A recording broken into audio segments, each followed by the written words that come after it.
The final boss of Thaleia, Eulogia, has a move called the Whirl where they bring back attacks from all 12 gods in the Alliance Raid series. You may think that this is just a callback to random spells, but there's quite a bit more going on in this boss fight than you think. In this video, I want to explore the hidden lore and significance behind the Eulogia boss fight. Eorzea has a single creation myth compiled by a Sharlayan scholar named Lufon, who studied various myths around the world and combined the overlap into a single story that is most widely known. Note that while this myth shaped how Eorzea viewed the 12, the actual 12 and their relationship to one another is completely different. However, I will be referring to the gods and how they are portrayed in this myth. It is this myth that most of the references in this boss fight come from. Beginning with this passage, "In the beginning, there was neither light nor darkness, only the world." This is what starts a series of callback moves to the gods. Each god's attacks don't appear alone, but are accompanied by another god's. As we go through the creation myth, we'll find out that there's a pattern to how they are paired up and not just randomly.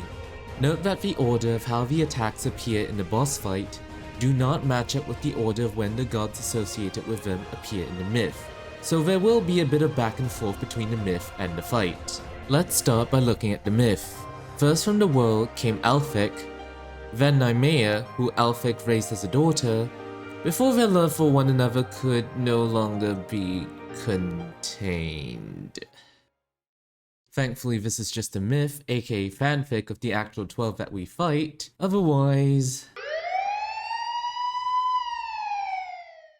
But from the myth, the sisters Azema and Menphina, who are the sun and moon, were born to this union. And this is what starts a series of two of their signature moves.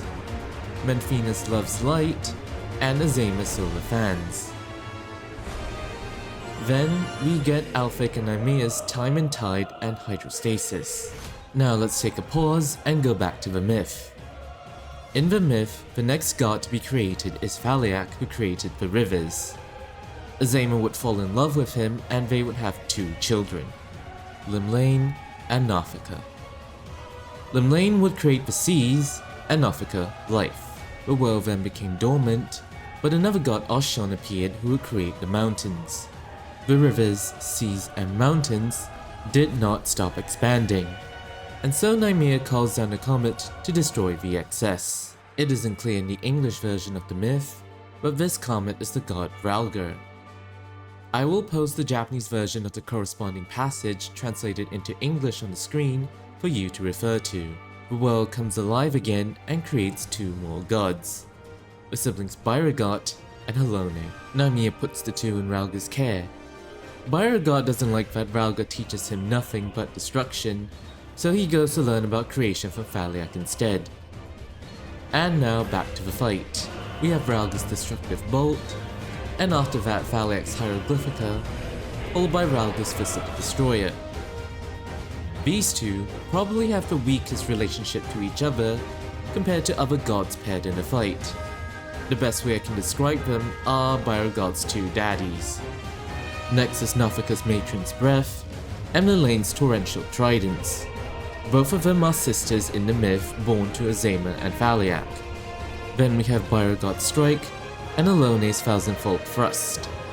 They are the final pair of sibling gods to come from the world, and are disciples of Thaleia and Rhalgr respectively.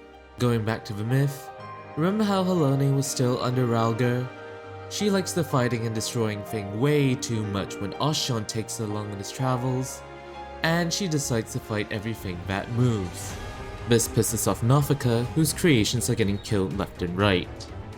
Oshon, feeling bad, summoned a font of lava who would become the final god Nightfall, who was in charge of seeing souls of those killed to the afterlife. Nathaka is pleased and agrees to a truce with Halone. Now we see the final paired moves. As above, so below by Nightfall, followed by Oshon's climbing shot and soaring minuet. Oshon is the one who created Nightfall to guide the deceased creations of Nathaka left in the wake of Halone's rampage. Finally, we have Eudaimon Eorzea, which ends the world sequence, with the 12 unleashing raid-wides in order of the appearance in the raid.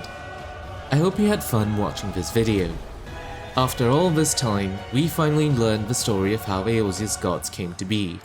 From what I've heard, this Alliance raid is pretty divisive in terms of lore and execution. But that's not to say that there wasn't any effort being put into making it. If you liked this video, please share it and leave a like. If you want to support me, please subscribe to my channel. What are your thoughts on the Myth of the 12 series? Leave it in the comment section below. Thank you for watching,